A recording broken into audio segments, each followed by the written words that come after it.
श्री गणेशाय नमः, श्री सरस्वती नमः, श्री सद्गुरु रामचंद्राय नमः. उद्धरो नियाते खेचरी विजय झाला कपी केसरी. येरी राहोनिया गगनांतरी मधुर स्वरी अनुवादे. वक्रतुंड महाकाय सूर्यकोटी समप्रभ निर्विघ्नं कुरु मे देव सर्वकार्यसु सर्वदा. देवा तूच गणेशु सकलार्थमती प्रकाशो मने निवृत्तिदासु अवधारी जोजी.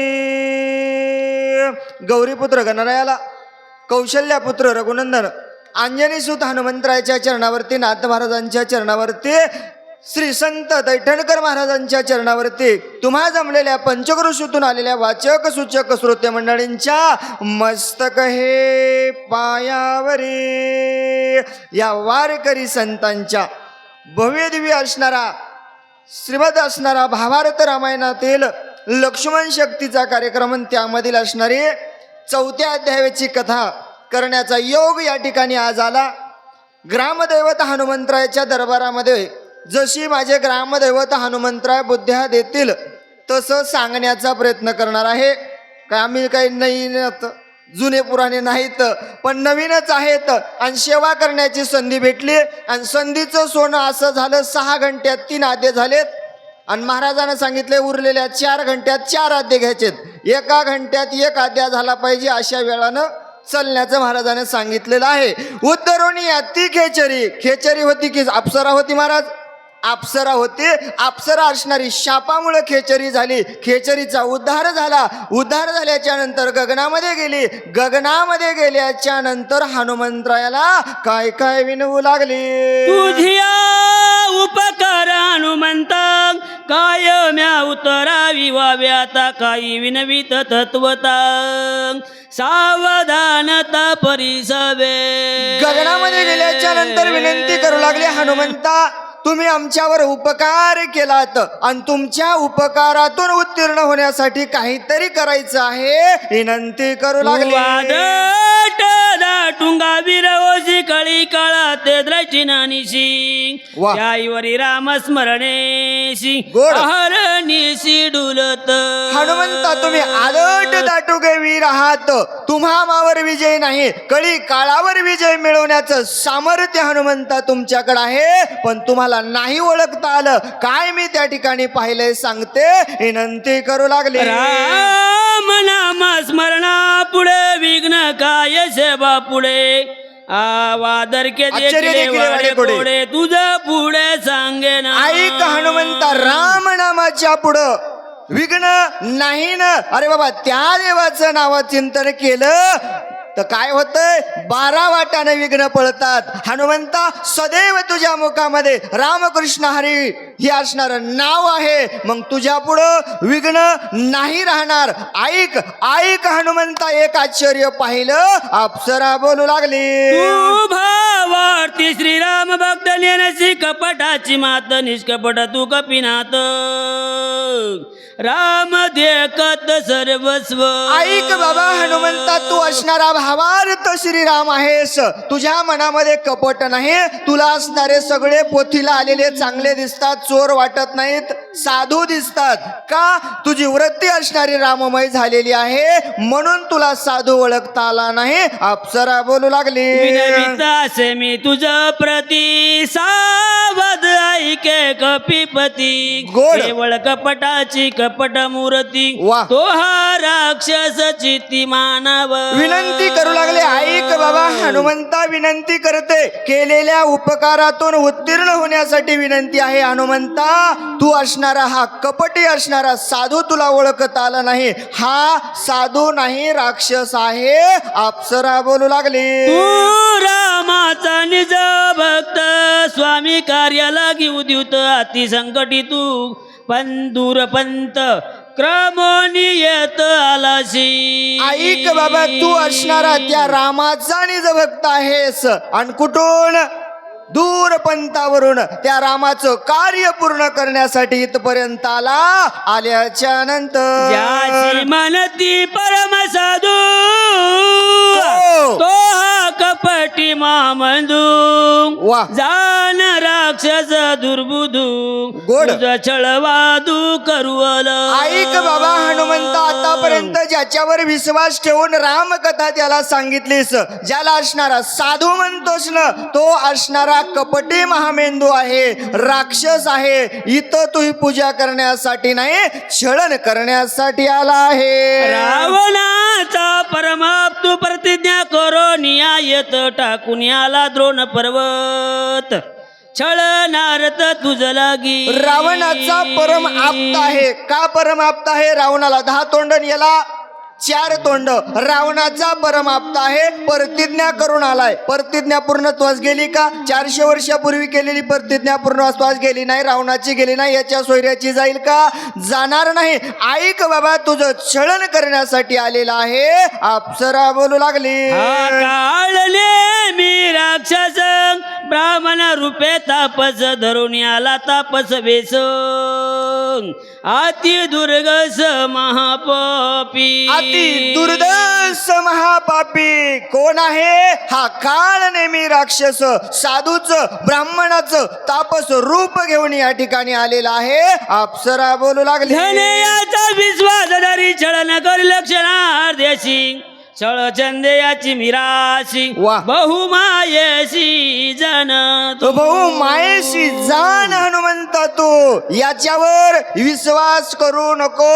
आताच्या काळात विश्वास करायचा वेळ राहिलेला नाही. सकाळी एक पैसे घेऊन येते, संध्याकाळी दुसऱ्याच तिकडं जाते. हनुमंता जवळ उदय ये सुबानु तव गोवावा कपिनंदनु का मारावा चिंतरुनु ऐसा पण करोनी आला. ऐसा पण करून आला बाबा. एक तर हनुमंतरायाला रात्रभर इथं गमवायचंय, नाही तर मारायचंय, असा पण करून आलेला आहे. असा असणार बोलू लागले, सत्य मानी माझे वचन वदी मा पापी दुर्जन वा. न मारिता करील विघ्न सत्य जन कपी सत्य जाण कपिनाथा. ऐक ऐक ऐक बाबा हनुमंता, तुला नाही सत्य कळालं, खोट बोलत नाही का? अनुभव आले अंगा आणि तेच जगा सांगते. हा काळ नेहमी राक्षस हनुमंता तुला इग्न केल्याशिवाय राहणार नाही. अप्सरा बोलू लागली, ऐसे बोलोनी सुंदरी गेली अंतरिक्ष गगनांतरीचा कटला तो अंतरी कपी केसरी अति विस्मित. एवढं अप्सरा बोलल्याबरोबर अप्सरा गगनामध्ये गेली. इकडं हनुमान दचकला, इकडं काळणे मी म्हणला आपलं भांड फुटलं, आता काही खरं नाही. हनुमंतराय विचार करू लागले, गेली आसता स्वर्गांगना आश्चर्य वर्तले कपी नंदना विचारा धरिला निज जन्मना दुष्ट हनना लागोनी. एवढं असणार अप्सरेनं माझ्या हनुमंतरायला सांगितलं. स्वर्गामध्ये असणार उड्डाण करून गेली. माझ्या हनुमंतराय विस्मित झाले, विचार करू लागले. कोणाला विचारावं? कोण होतं का जवळ? कोणीच नव्हतं. निज मनाला असणारा विचार माझ्या हनुमंतरायानं मांडल्याच्या नंतर सभाय स्मरोनी रघुनाथ वा वा. राक्षस दृष्टावलोकित गोड.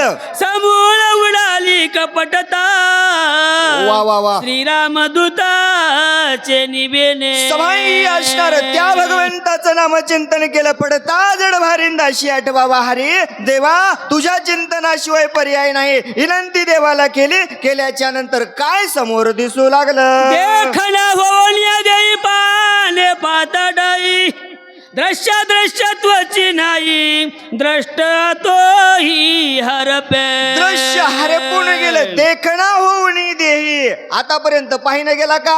पाहू लागला. अंतर्मनातून असणार ज्ञान दृष्टीनं पाहायला सुरुवात केली. पाहणारा हनुमंतराय, दिसणारा काळ नेहमी काय दिसू लागलं? शून्य त्या ठिकाणी असणार कपट निघून गेलं. आणि काय काय दिसू लागलं? दृष्टा हरपलिया पही दर्शन नुरेच काही भावनेशी ठाव नाही वाह. वेगळे काही दिसेना अहो एकदा का जर दृष्टी माणसाची हरवली आणि मग काय तिथं भावनेशी ठावच उरणार नाही न का राममय झालेला माझ्या हनुमंतराय समोरचा काळ नेहमीच कपट उडाल्यानंतर द्रष्टावय परिचिन्न दरी वाच द्रष्टाचे बाण झाली त्रिपुटीची बोलवान कपट चिन्ह ते कैचे कपट चिन्ह राहणारच नाही ना द्रष्टा दृश्य दर्शन त्रिपुटीची बोळवण झाली पाहणारा रामाचा भक्त हनुमंतराय काळ नेहमी राक्षस निघून गेला कसा कसा दिसू लागला एका श्रीराम नामासाठी उडती कपटाची या कोटी तो श्रीराम कपी सनिष्ठी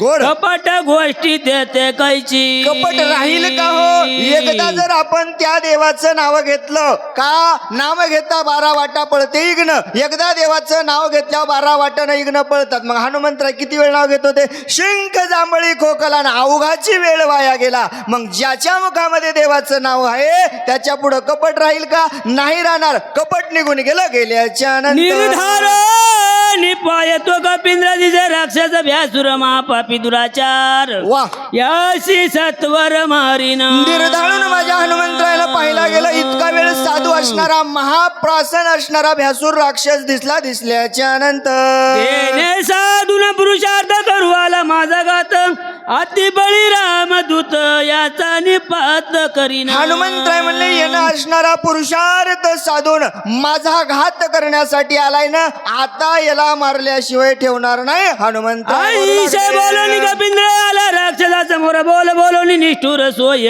वानर सरसावला एवढा विचार माझ्या हनुमंतरायने केला निष्ठुर असणारे बोलले समोर हनुमंतराय सरकल्यानंतर अरे पापिया आणि शाजरंग धनी पळशी दुराचारा तुझ्या करीन मी संवारा वा. कपटचारा सांडी अरे पापिया निशाचरा दुष्ट राक्षसा अरे का माझा घात करण्यासाठी इथं आलात तुझा घात केल्याशिवाय राहणार नाही हनुमंतराय बोलू लागले ऋषी रूप धरवणी तापस करू आलासी चळनास आता वैसावकास करी उदास निजबळे ऐक बाबा ऋषीचं रूप घेऊन माझ्या सोबत छळण करण्यासाठी आला आम्ही ब्राह्मण संत देव ऋषी यांना आदरानं मानतो म्हणून तुला सोडलंय सावध होय ऋषीचा वेश काढ आपल्या स्वस्वरूपामध्ये समोर ये युद्ध करण्यासाठी तयार होय हनुमंतराय बोलू लागले माझे निहाते त्वरित आजीने वाचशी जीवेचित आईचे जाणून निश्चित करी पुरुषार्थ निजबळे निज बळानं असणारा पुरुषार्थ कर ऐक आज तू माझ्या हातानं वाचणार नाही असा निश्चय मनामध्ये कर माझ्या संग पुरुषार्थ युद्ध करण्यासाठी तयार व्हावं हनुमंतराय बोलू लागले आईशे बोलता मारुती सरसावला राक्षस मूर्ती रणी जिंदावया कपिपती साठोपचित्ती मांडीला एवढं माझ्या हनुमंतरायनं बोलल्याच्या नंतर राक्षसाला रागाला हनुमंतराय संग युद्ध करण्यासाठी कसा कसा वाढू लागला ऐकोनी कपीचे उत्तर काळ नेहमी निशाचर वा वा धरित विक्राळ शरीर अति भ्यासुर भासत एवढं माझ्या हनुमंतरायचं बोलणं काळनेमीनं ऐकल्याबरोबर काळनेमी असणारा स्वस्वरूपामध्ये यायला सुरुवात केली विक्राळ रूप माझ्या हनुमंतराया समोर कसा कसा धरू लागला 10 योजने वाढला उंच गोड. आडवा योजने 5 मग? माताचे उभारले कच वा वा वा वा जैसे वृक्ष सुळ प्राय जैसे वृक्ष सुळपाय 10 योजन उंच 5 योजन आडवा असा असणारा वाढला डोक्याचे केस जसे काय वृक्षाचे झाड असणारे सुळाप्रमाणे त्या ठिकाणी दिसू लागले 8 दाडा समसमीत मासाचे चाकळ्यात सगळी असू दे नितळत कैसा भासत भ्यासुर कैसा भासत भ्यासुर 8ही दाडा समसमेत सुद्धा मामा 8 दाडा होत्या मधात गुळाचा खडा नव्हता मासाचा असणारा गोळा समोर दिसू लागला गोवया अंतळी बुबळे खोल वा वा वा कैसे गदगीत विंगळ गोड. तैसे दिसती नेत्र गोळ अति विक्राळ कृती अति विकराळ असणारी आकृती दिसू लागली, भ्यासूर असणार रूप केलं, भयंकर असणारे डोळे गेले, दगदगीत इंगळ असा रूप हनुमंतराय त्या ठिकाणी पाहू लागले. जैसा मेघ गडबडीला तैसा निशाचर गर्जनला वा. कोलित घेऊन धाविनेला हनुमान दृष्टी लक्षोनी जसं असणार भर दुपारची वेळ असावी, गडगड गडगड गडगड गडगड आबाळानं करावं. पावसाळा झाल्याने म्हणले हिवाळ्यात पायी येईल का, नाही येणार. तशी गर्जना काळ नेमीने केली, हातामध्ये असणारं जळतं लाकूड घेतलं, हनुमंतरायावर धावला. धावल्याच्या नंतर प्रतापदे कोणी निजा जरी वेगी चढला गपिगे सरी वा. 10 योजने गगनांतरी उसळोनी दुरी चालिला जशास तसं उत्तर देण्यासाठी माझ्या हनुमंतायानं भीमरूपी महारुद्र असणारं रूप धारण केलं. केल्याच्या नंतर जैसा तापला लोहा गोळ वा तैसा परतला गोळांगुळ मग? सवेग चालिला सबळ निशाचर.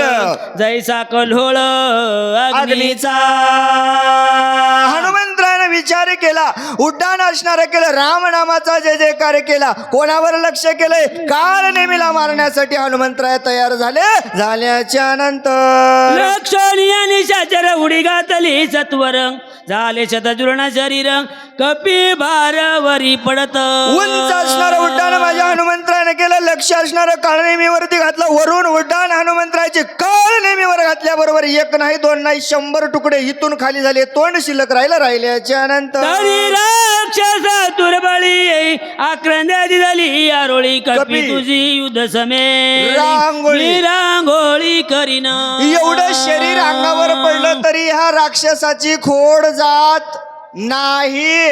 असं असणारा हनुमंतरायाच्या अंगावर पडला त्याच्या, पण तरीही राक्षस म्हणायले. तोंडच राहिले बरं, अजून काही राहिलं नाही. तरी राक्षस म्हणतोय हनुमंता तुही राख रांगोळी केल्याशिवाय राहणार नाही. गर्जना केली. ऐसे बोलता राक्षस वा. भूमी आदळला कर्कस गोड. निदा उठिला बहुवस बरं. पर्वते सदनानिला एवढं राक्षसानं बोलल्या बरोबर माझ्या हनुमंतरायानं उचललं, दणकून पर्वतावर आदळलं. रामकृष्ण हरी म्हणला असेल का, मायो बापो म्हणला असेल का, आता मेलो म्हणल्याबरोबर पर्वतावर असणारे गंधर्व जागा झाले. झाल्याच्या नंतर शब्द झाला अत्याद्भुत गंधर्व होते निद्रिस्त वा. ते उठोनिया तेत सैरा धावत पर्वती अद्भुत असणारा शब्द त्या ठिकाणी निर्माण झाला. मेलो म्हणल्या बरोबर गंधर्व निद्रिस्त होते. रात्रीची वेळ होती, बरोबर 12:30 वाजले होते. सगळे गंधर्व जाग झाले. झाल्याच्या नंतर डलका उठिला दुर्धर जागे झाले सत्वर घेऊन घेवनिया शस्त्रास्त्र पर्वतेंद्र शोधिती दुर्धर असणारा दणका उठला. दणका उठल्या बरोबर सगळे असणारे 14,000 गंधर्व जागे झाले होत. मग काय म्हणले, लय हनुमान आरडायलाय म्हणले. बस झालं म्हणले, याला काही कळलं नाही की काय. हातामध्ये जे भेटल ते गदा परीस तिकट भाले सर्वस्व शस्त्र हातामध्ये घेतलेत. कोणाला, हनुमंतरायाला मारण्यासाठी येणार आहेत. आणि पुढील रसाळ गोड कथा आपल्याला ऐकायला मिळणार आहे. माझ्या हनुमंतरायानं जशी बुद्ध्या दिली तशी सांगण्याचा प्रयत्न केला. जे चांगलं वाटलं असेल ते माझ्या स्वामीचा आशीर्वाद, आणि जे काही धावत्या वेगामध्ये सांगता सांगता वाईट शब्द गेला असेल तो माझ्या बुद्धीचा दोष म्हणून माझा या ठिकाणी मला माफ करावं. आणि ही असणारी आपली भावार्थ रामायण फुकटगाव या यूट्यूब चॅनलवरती संपूर्ण शक्ती आज उद्या नवे आपण जाणार आहेत आणि शक्ती राहणार आहे. आपण गेल्यानंतर सुद्धा आपल्याला ही बघता येईल अशी असणारी देवानं सुविधा आपल्यासाठी केली. आणि ती शक्ती आज आपली लाईव्ह त्या ठिकाणी चालू आहे. कधी जीवनामध्ये बघण्याचा योग आला भावार्थ रामायण फुकटगाव अशा युट्यूबला जर आपण सबस्क्रायबर केलं तर आपल्याला बघायला भेटल. झालेली सेवा ग्रामदैवत हनुमंतरायाच्या चरणावरती तुम्हा जमलेल्या सर्व श्रोते मंडळी वाचक सूचकांच्या चरणावरती समर्पित करून सेवेला पूर्णविराम. पुंडलिका वरद्यार विठ्ठल श्री देव तुकाराम पंढरीनाथ भगवान की जय. वाचक गंगाधर महाराज वसमत आणि सूचक बापूराव महाराज वसमत.